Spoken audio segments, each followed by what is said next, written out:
오늘부터 히브리서의 말씀을 살펴볼 텐데요. 히브리서의 말씀은 일단은 저자 미상 서신입니다.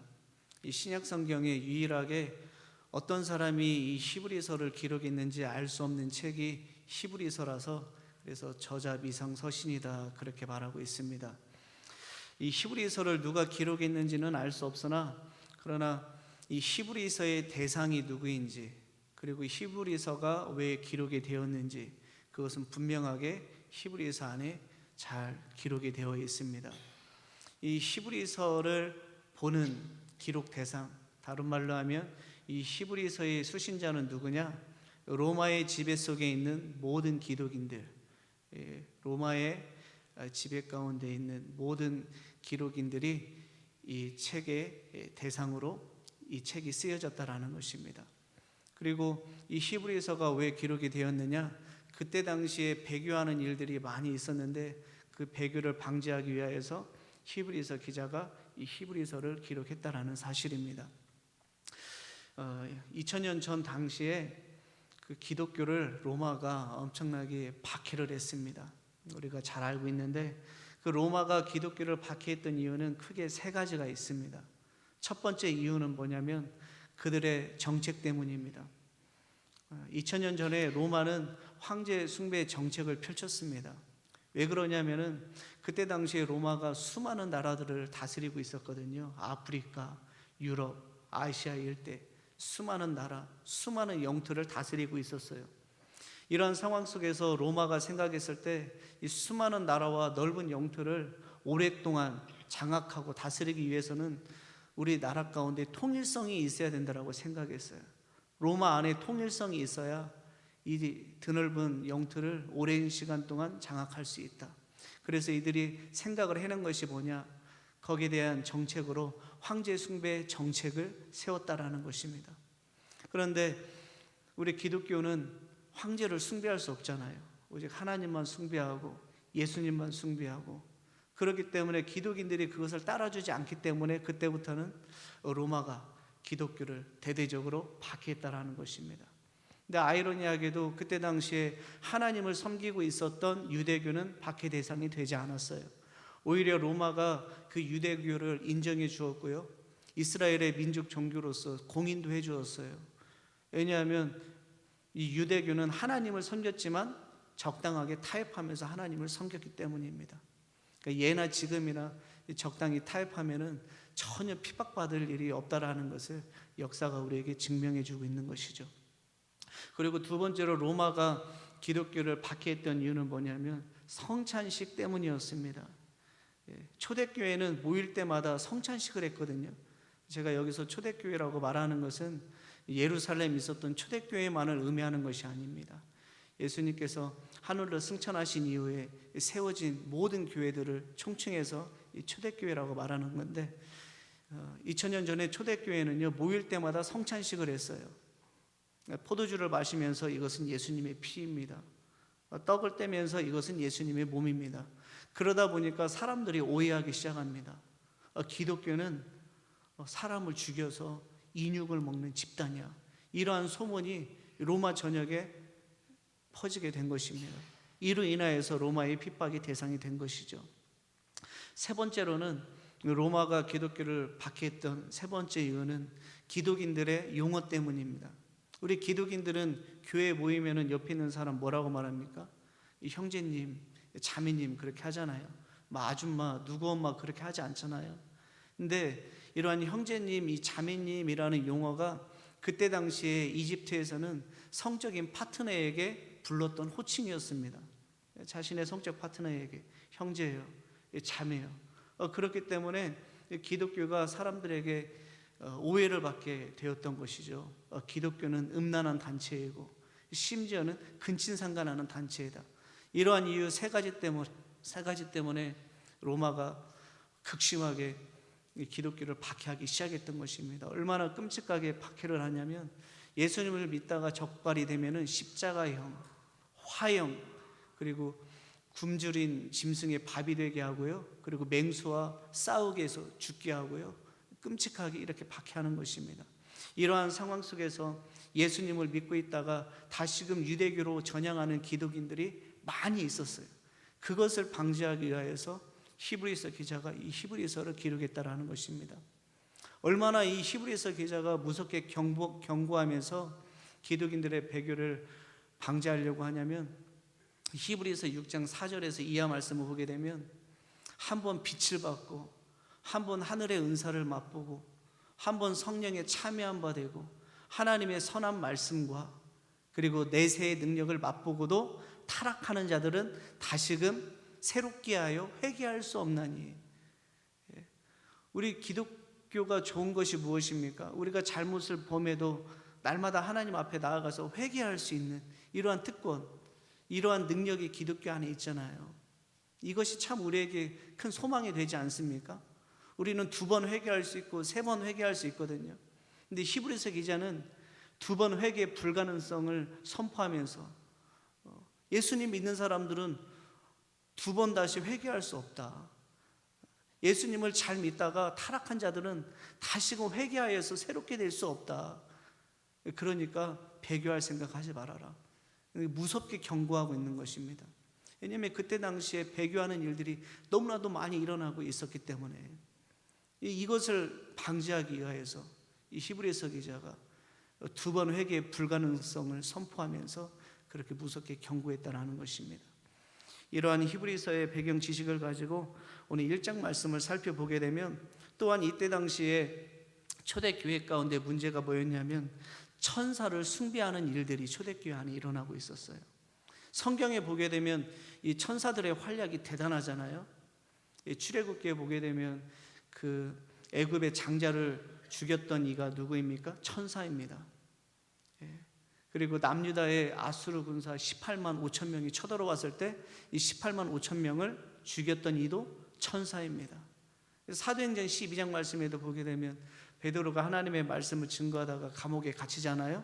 그랬던 베드로를 꺼내줬던 이도 누구입니까? 천사입니다. 이 성경 안에 보게 되면 천사들의 활약이 대단해요. 그래서 초대교회 가운데 이 천사를 숭배하고자 하는 일들, 천사를 숭배하는 일들이 있었단 말이죠. 그러한 상황 속에서 히브리서 기자가 뭐라고 말하느냐? 천사를 섬겨서는 안 된다. 오히려 천사가 너희들을 섬기라고 하나님께서 존재케 하는 것이다. 그래서 천사를 섬기지 말고 오직 하나님만을 섬겨야 된다라고 히브리서 기자가 그렇게 말해주고 있는데, 오늘 1장 14절의 말씀 한번 보시겠습니까? 오늘 1장 14절의 말씀, 천사를 숭배하고 있었던 기독인들에게 이 히브리서 기자가 이렇게 말하고 있어요. 같이 한번 읽겠습니다. 시작. 구원받을 상속자들을 위하여 섬기라고 보내심이 아니냐. 아멘. 천사들은 구원받을 상속자들을 위하여 섬기라고 하나님이 보내셨다라는 거예요. 구원받을 상속자들이 누구입니까? 저와 여러분입니다. 기독인들을 위하여서, 그런 기독인들을 섬기라고 하나님께서 보내신 존재가 천사인데 어떻게 너희들이 천사를 숭배할 수 있냐 말이냐, 있는가, 이렇게 말하고 있는 것이죠. 오히려 천사가 너희들을 섬겨야 되는데 어떻게 반대로 너희들이 천사를 섬길 수 있느냐. 오직 하나님만을 숭배해야 된다. 그렇게 히브리서가 교훈하고 있는 것입니다. 저는 이 말씀을 보면서 이런 생각을 해보았습니다. 지금 이 시대에도 2000년 전에 천사를 숭배했던 우상숭배의 죄가 이 시대에도 똑같이 다른 형태로서 일어나고 있다라고 저는 생각합니다. 기독교 전통과 조금 맞지 않기 때문에 여러분들이 잠깐 이 말씀을 들을 때 이건 성경과 맞지 않다 그러면 버리시면 되는 거예요. 근데 저는 성경이기 때문에 그런 확신, 그런 믿음을 갖고 있기 때문에 설교자로서의 양심을 가지고 말씀드리는데, 지금 이 시대에도 천사 숭배와 같은 우상 숭배 죄가 버젓이 벌어지고 있습니다. 우리의 무지 때문에 그것을 모르는 것뿐이에요. 그것이 뭐냐면 사람 숭배하는 일입니다. 사람 숭배하는 일. 여러분들에게 질문 하나 던져보고 싶은 것은, 여러분 사람들에게 절하는 거 어떻게 생각하십니까? 자녀손들에게 절 받는 거 어떻게 생각하십니까? 반대로 죽은 사람들에게 절하는 것은 어떻게 생각하십니까? 우리 기독교 전통에서는 보통 성도님들이 생각할 때는 죽은 사람에게 절하는 것은 우상숭배이고, 살아있는 사람에게 절하는 것은 이것은 그냥 존경의 표시이기 때문에, 존중의 의미이기 때문에, 예의의 표시이기 때문에 괜찮다, 그렇게 말하시는 분들이 많이 있죠. 아마 대다수가 그렇게 생각하고 있을 것입니다. 이 천주교의 논리가 바로 이러한 것입니다. 우리 또한 천주교와 똑같은 모습으로, 천주교는 어떻게 보면 기독교라고 할 수 없거든요. 근데 천주교와 똑같은 모습으로 신앙생활하는 이들이 이 시대에 많이 있다라는 거죠. 사람 숭배하는 일. 이 천주교는 어떠한 논리를 갖고 있습니까? 천주교는요, 제사도 지내고요, 영정사진 앞에다가 절도 잘하고요, 살아있는 사람에게도 절 잘합니다. 그들에게 물어보십시오. 왜 영정사진에게 절을 합니까? 왜 제사상에 절합니까? 그러면 천주교도들은 그렇게 말할 겁니다. 우리 마음의 상태가 중요한 겁니다.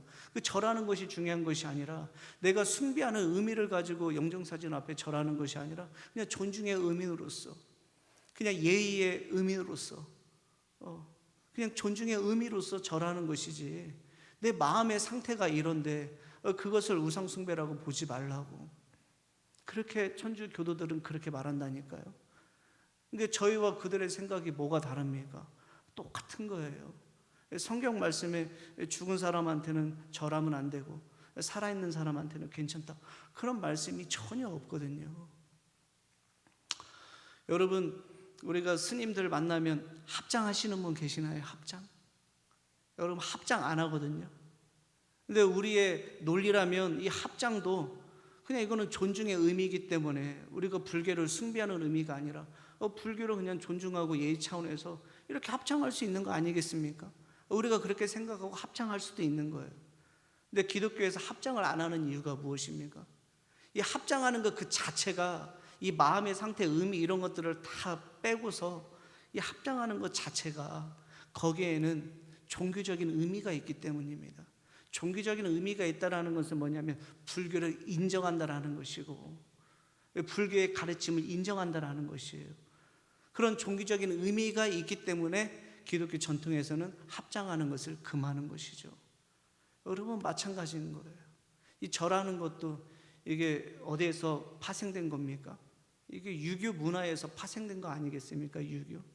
여러분, 유교는 사상이 아니에요. 공자에 기반한 사상이나 철학이 아니고, 물론 이 유교라는 것이 사상일 수도 있고 철학일 수도 있지만 엄연히 종교입니다. 종교. 죽은 신을 섬기는 종교가 유교예요. 유교에서 파생된 것이 이 절하는 것이거든요.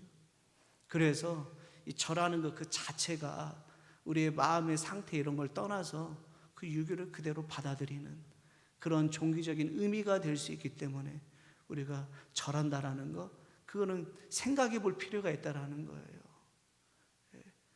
그러면 이것이 우상숭배가 되느냐 안 되느냐, 이건 우리의 마음의 상태가 기준이 되어서는 안 되고 하나님의 말씀이 기준이 되어야 되는데, 한번 출애굽기 20장 4절 5절 말씀 한번 보시겠어요? 출애굽기 20장 4절 5절 같이 한번 읽겠습니다. 시작.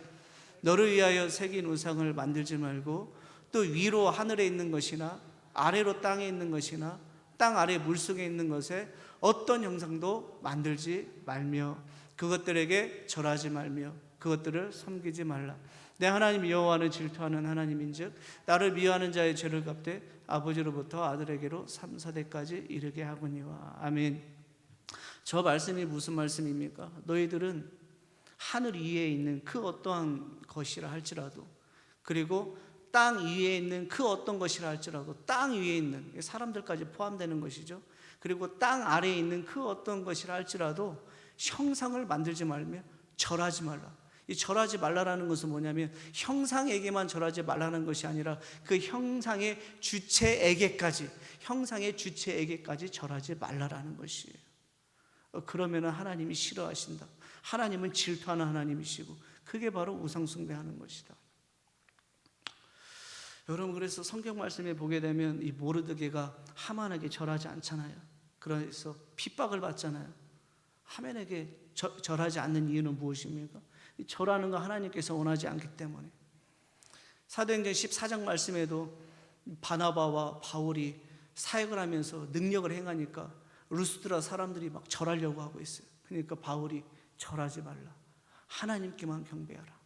요한계시록에도 보게 되면 이 천사가 사도 요한에게 나타나서 장차 될 일에 관하여서 계시를 해주시니까, 계시를 하니까 그게 너무 기쁘고 너무 황홀해서 이 사도 요한이 천사에게 절하려고 합니다.